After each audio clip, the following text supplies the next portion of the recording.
বন্ধুরা ভালো আছো সবাই? আরেকটা রান্না নিয়ে চলে এসেছি। এই যে এটা হচ্ছে পটল লতির যে ডগাগুলো হয়, লতাগুলো, ওটাকে কেটে বেছে ধুয়ে নিয়েছি। এই পটল লতির ডগাগুলোকে ডাল বাটা দিয়ে করব। এই যে মটরের ডালটাকে আগে বেটে নিব শুধু। যে মটরের ডালটা মিক্সির বাটিতে দিয়ে দিয়েছি, তোমরা শিলনোড়াতেও বাটতে পারো, আমি মিক্সির বাটিতে বাটছি। এই যে মটর ডালটাকে বেটে নিয়েছি এভাবে। এবার কড়াই বসিয়ে দিয়েছি, গ্যাস জ্বালিয়ে দেব। আগে অল্প একটুখানি তেল দেব কড়াইয়ে, আর লবণ আর হলুদ দিয়ে মটর ডালটাকে একটু হালকা করে ভাজা ভাজা করে নামিয়ে নেব। মটরের ডালটা কিন্তু ভেজানো ছিল, ওটাকে বেটে নিয়েছি। এবার কড়াইয়ে তেল দিয়ে দিয়েছি, গরম হয়ে গেছে। এবার মটরের ডালটা দিয়ে দেবো। এবার একটুখানি হলুদ দিয়ে দেবো, একটুখানি লবণ দিয়ে দেবো। এবার নাড়াচাড়া করে ভাজা ভাজা করবো।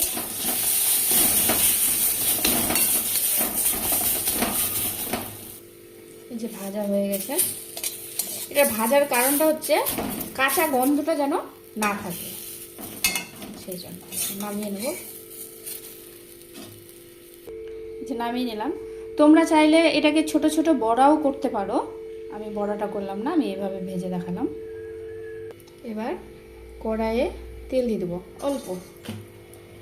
তেলটা গরম হয়ে গেছে, 5 ফোড়ন দিয়ে দেবো।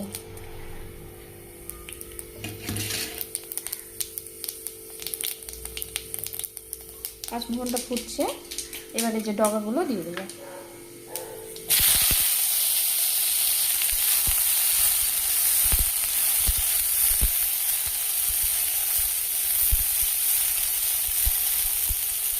ভাজা ভাজা হবে। এবার মশলা করে নেব। এই যে রসুন আর লঙ্কাটা মশলা করে নেব। অল্প জিরা দিয়ে দেবো, অল্পটুকু আদা দেবো। এটাকে বেটে নেব। এই যে ভাজা ভাজা হয়ে গেছে। এবার মশলা, লবণ, হলুদ সব একসাথে দিয়ে দেবো।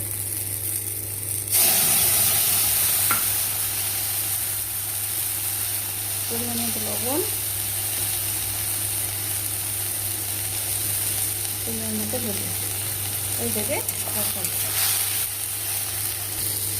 এই যে আমাদের কষা হয়ে গেছে, কষানো মশলাটাকে জল দিই।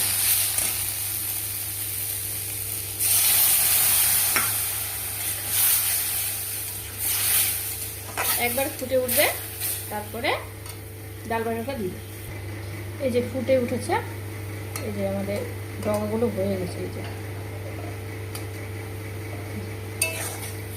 ডাল বাটাটা দিয়ে দিন, যেটা ভেজে রেখেছিলাম মটরের ডাল।